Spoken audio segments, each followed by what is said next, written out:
The washing machine is in the bigger bathroom, and it should be, just check it's plugged in at the back there. Sometimes that plug, if someone's unplugged it, can fall down the back.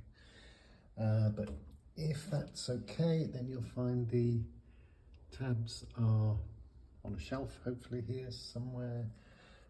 It's one of the ones where you just chuck a tap in with the wash like that. Close the door. Something in the way.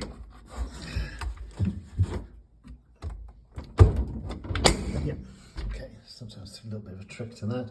And the setting I use, I just do 1, 2, 3 here to take it to 40 degrees C.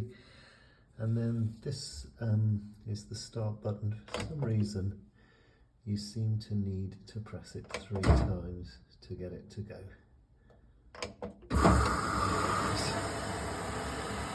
Oh.